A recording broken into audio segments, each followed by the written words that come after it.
Hello my dear student, कल हमने पढ़ा था रासायनिक समीकरण कैसे लिखते हैं। आज हम संतुलित रासायनिक समीकरण का महत्व पढ़ेंगे। डियर स्टूडेंट, क्या पढ़ेंगे? रासायनिक समीकरण संतुलन का महत्व। आज का हमारा टॉपिक है संतुलित रासायनिक समीकरण का महत्व। ये हम समीकरण को संतुलित तो करते हैं, लेकिन इसका महत्व क्या है? तो डियर स्टूडेंट, यहाँ पर हम रासायनिक समीकरण के संतुलन में महत्व में सबसे पहले पढ़ेंगे द्रव्यमान संरक्षण का नियम। क्या पढ़ेंगे स्टूडेंट? द्रव्यमान संरक्षण का नियम। संरक्षण का नियम। स्टूडेंट क्या पढ़ेंगे? द्रव्यमान संरक्षण का नियम पढ़ेंगे स्टूडेंट। द्रव्यमान संरक्षण का नियम है क्या? कहने का मतलब है कि द्रव्यमान संरक्षण है क्या? तो आपने ऊर्जा संरक्षण का नियम पढ़ा था। ऊर्जा का ना तो विनाश ना तो निर्माण होता है, ऊर्जा का ना तो निर्माण संभव है ना ही उसका विनाश होता है, केवल उसका स्वरूप बदलता है। उसी प्रकार से द्रव्यमान संरक्षण का नियम भी है। क्या नियम स्टूडेंट? देखिए, किसी भी रासायनिक प्रक्रिया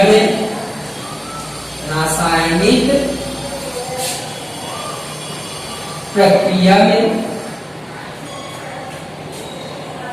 द्रव्यमान का ना तो निर्माण होता है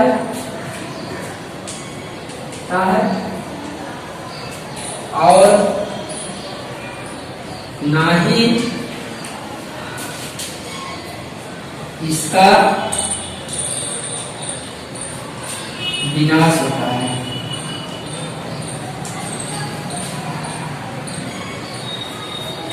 द्रव्यमान संरक्षण का नियम क्या है?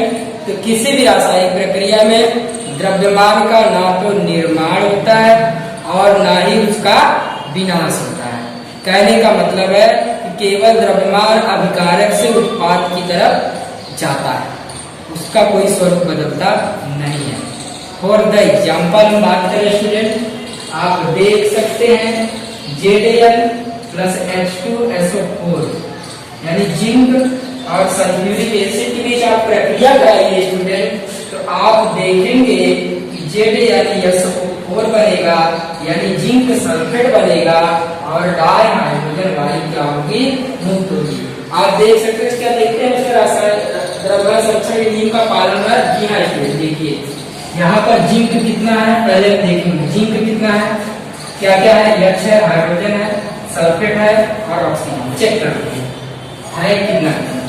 चलिए, यहाँ पर अभिकारक यानी कि रिएक्टेंट या अभिकारक में जिंक कितना है? देखिए यहाँ भी जिंक 1 है, यहाँ भी जिंक 1 है स्टूडेंट।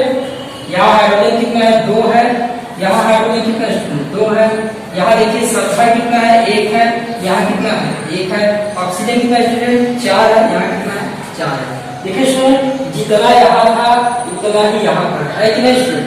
तो आप कह सकते हैं कि किसी भी रासायनिक प्रक्रिया के दौरान ना तो द्रव्यमान का निर्माण होता है, किसी रासायनिक प्रक्रिया के दौरान ना तो द्रव्यमान का निर्माण होता है और ना ही उसका विनाश होता है।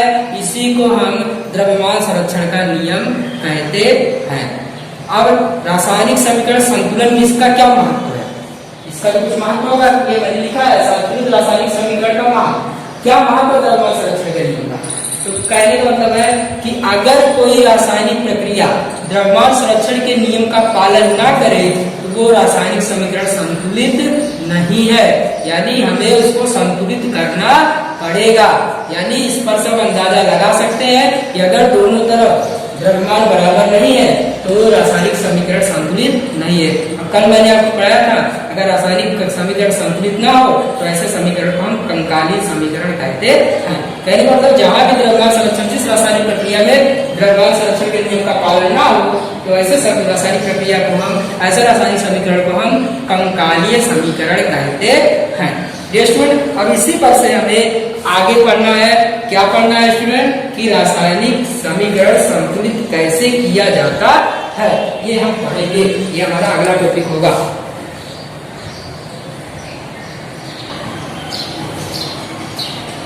डियर स्टूडेंट, अब हम रासायनिक समीकरण को संतुलित करेंगे।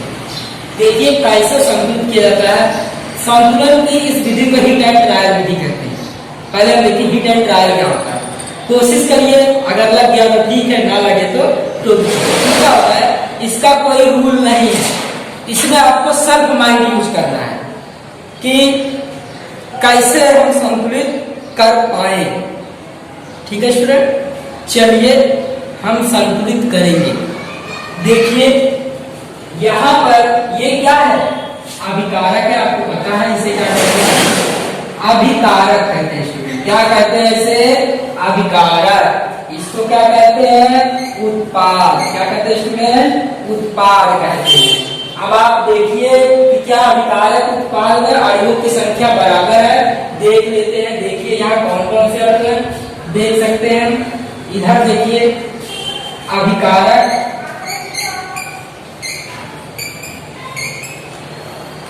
उत्पाद, दोनों को ले लें हम। चलिए इसको हम संतुलित करते हैं। ठीक है, अभिकारक में कौन कौन से अणु है और उत्पाद में कौन कौन से अणु, देख लीजिए। यहाँ पर अभिकारक क्या है, ई है, फिर क्या है स्टूडेंट, हाइड्रोजन है।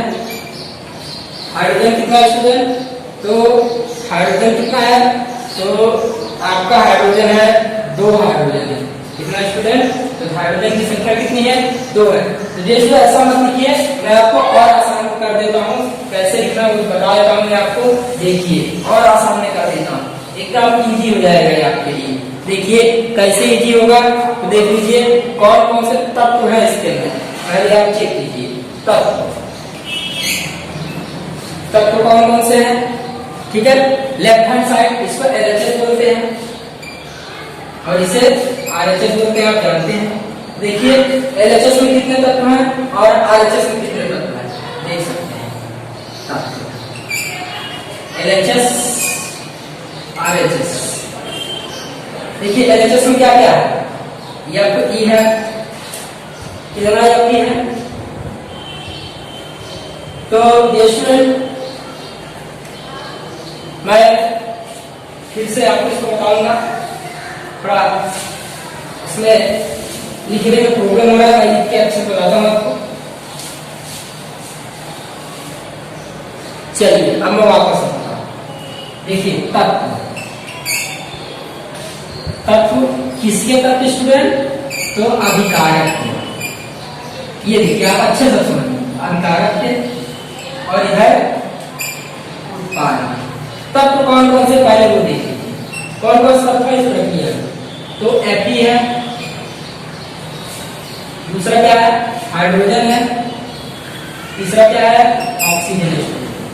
आपको पता चला होगा कौन कौन सा तत्व है, लोहा है यानी Fe, हेरम है, हाइड्रोजन है, ऑक्सीजन है। कितना कितना, देखिए अभिकारक ये है, अभिकारक में लोहा कितना है, 1 है, उत्पाद में कितना है, 3 है।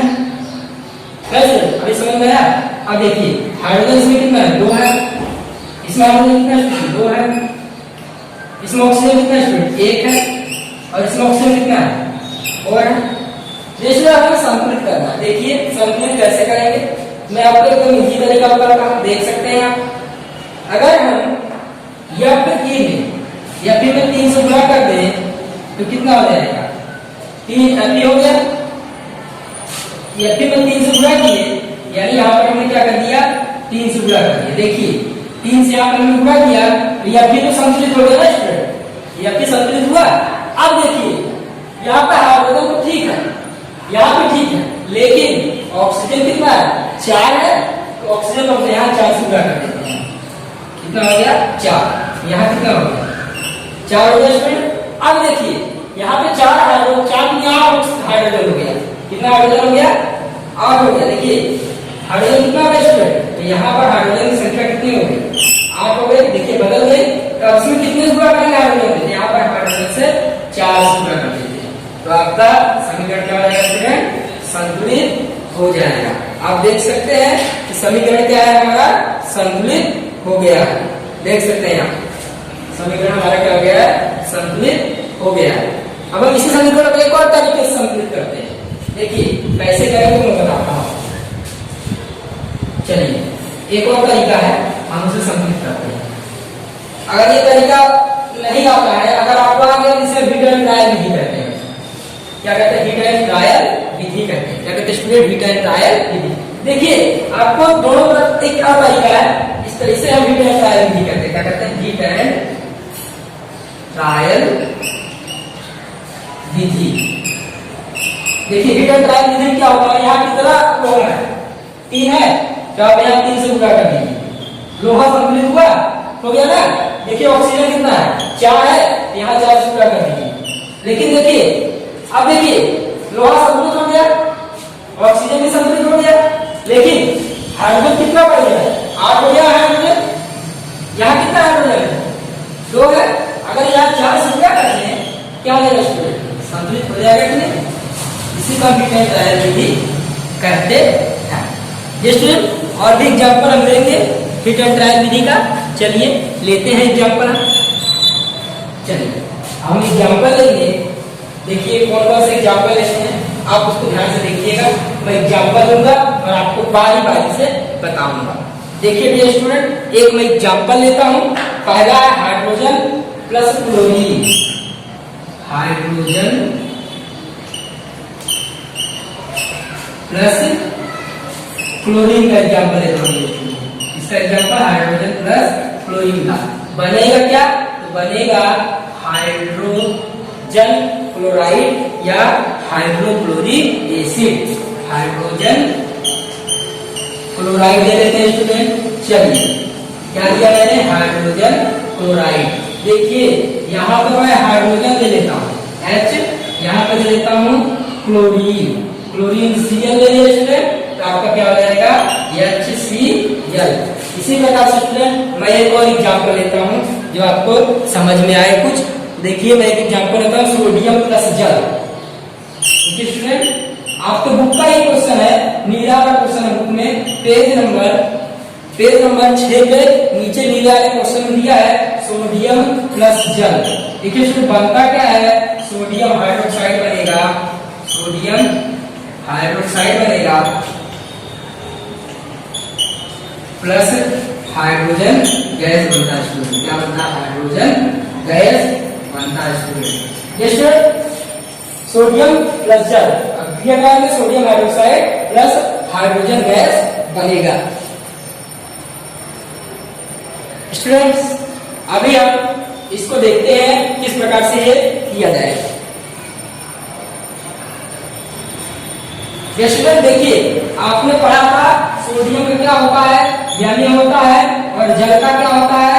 H2O होता है। और देखिए सोडियम हाइड्रोक्साइड का क्या लिख सकते हैं आप? तो हाइड्रोक्साइड क्या होता है? OH होता है। इसका सूत्र बताइए। इसका सूत्र हो जाएगा यानी OH प्लस हाइड्रोजन गैस का क्या होगा स्टूडेंट? H2 होगा। हाइड्रोजन गैस क्या होगा? H2 होगा। देखिए इसमें संतुलित है कि नहीं? देखिए सोडियम कितना है? 1 है। यहाँ कितना है? 1 है। अब देखिए हाइड्रोजन यहाँ कितना है? 2 है।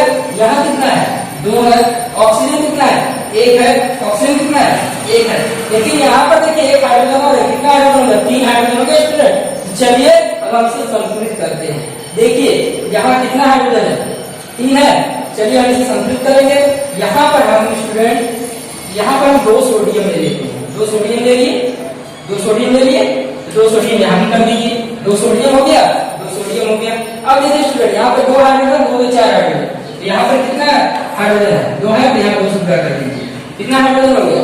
2 sodium, 2 sodium, 2 hydrogen, 2 hydrogen, 2 hydrogen, 2 में 4 हाइड्रोजन। यहाँ पे 4 हाइड्रोजन, यहाँ पर 2 ऑक्सीजन। देख लीजिए, और यहाँ पर 2 ऑक्सीजन। इस प्रकार से हम क्या करते हैं स्टूडेंट? समीकरण को संतुलित करते हैं। चलिए एक एग्जाम्पल और देख लेते हैं स्टूडेंट। इसी प्रकार फटाफट आप बुक में पेज नंबर 6 पर मैंने जो क्वेश्चन सोल्व कराया है उसको आपको घर से सोल्व करना है, संस्कृत करना है। देखिए अब एक है बेरियम क्लोराइड, क्या स्टूडेंट? दूसरा सवाल है बेरियम। देखिए इसको आप बहुत बेहतरीन ढंग से समझिएगा। बेरियम क्लोराइड आपको ऐसा ही देगा एग्जाम में 2 नंबर में, बेरियम क्लोराइड प्लस दिया है एल्युमिनियम सल्फेट। क्या दिया student?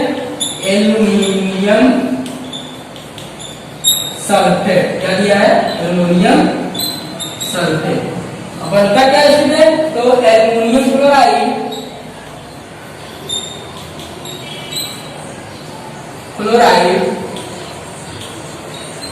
Plus barium sulphate. Student अब हम इसको लिखेंगे। बेरियम क्लोराइड क्या होता है? बेरियम क्या होता है स्टूडेंट? बेरियम Ba और क्लोराइड क्या होता है? Cl। तो Ba का कितना होता है? समझना है, सॉरी Ba की संयोजकता 2, क्लोरीन की 1। तो आप गुणा कीजिए, इसका सूत्र क्या आ जाएगा? BaCl2। और आप इसका सूत्र लिखिए BaCl2 लिखिए स्टूडेंट। क्या लिखिए? BaCl2। इसी प्रकार स्टूडेंट एल्युमिनियम सल्फेट है, तो एल्युमिनियम क्या? Al, सल्फेट क्या? SO4। देखिए सल्फेट क्या होता है? 2 होता है और एल्युमिनियम कितना होता है? 3। गुणा कीजिए इसका, तो Al2SO4 का होल प्राइम। ये किसका सूत्र हो गया? एल्युमिनियम सल्फेट का Al2SO4 का होल प्राइम। इसका सूत्र मिल गया स्टूडेंट। चलिए अब हम आगे देखते हैं एल्युमिनियम क्लोराइड का। एल्युमिनियम का ये है, क्लोरीन का ये है। क्लोरीन में कितना होता है? 1, एल्युमिनियम कितना? 3। गुणा कर दीजिए तो क्या हो जाएगा? AlCl3 लिखिए। चलिए लिखिए, यहाँ पर 3 का निशान लगाइए, ये हो जाएगा AlCl3 स्टूडेंट। क्या हो जाएगा? AlCl3। इसी प्रकार से बेरियम सल्फेट लिखिए। बेरियम का ये, सल्फेट का ये स्टूडेंट। सल्फेट का 2 और बेरियम का 2। गुणा कर दीजिए तो आपका हो जाएगा BaSO4। क्या है स्टूडेंट? BaSO4। चलिए देखिए संतुलित है कि नहीं स्टूडेंट, देख लेते हैं ये संतुलित है कि नहीं, चेक करते हैं। चलिए यहाँ इलेक्ट्रॉन कितना है स्टूडेंट? 2 है। यहाँ पर आप 2 से गुणा कर दीजिए, ठीक है। आप देखिए क्लोरीन कितना हो गया? 3 दूनी 6 क्लोरीन हो गया। यहाँ कितना है? 2 क्लोरीन है, यहाँ 3 से गुणा कीजिए। 3 से गुणा कीजिए स्टूडेंट। देखिए अभी क्या संतुलित नहीं है? यहाँ सल्फेट कितना है? 3 है, यहाँ 3 से गुणा कर दीजिए। देखिए कि संतुलित हुआ कि नहीं, चेक करते हैं। चलिए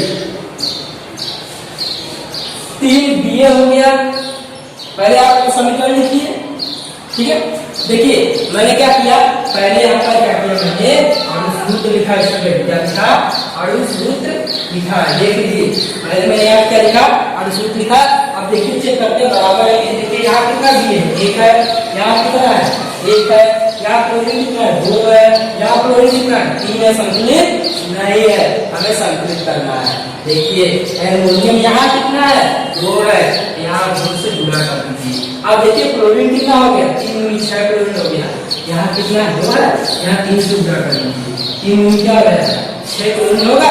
अब देखिए बेरियम कितना है? 1 है। यहाँ कितना है? 3 है। अब 3 से यहाँ गुणा कर दीजिए, ठीक है स्टूडेंट। समीकरण आपको संतुलित चेक कर लीजिए। 3 Ba, यहाँ पर कितना Ba है? 3 Ba है। यहाँ Cl2 कितना है? 6 है। 3 दूनी 6। यहाँ कितना है? 3 दूनी 6 बराबर है। अब देखिए एल्युमिनियम कितना है? 2 है। यहाँ कितना है? 2 है। यहाँ सल्फेट कितना है? 3 है। ये सब यहाँ सल्फेट कितना है? 3 है। इस प्रकार से हम रासायनिक समीकरण क्या करते हैं? संतुलित करते हैं। ये स्टूडेंट आप इसका स्क्रीनशॉट ले सकते हैं।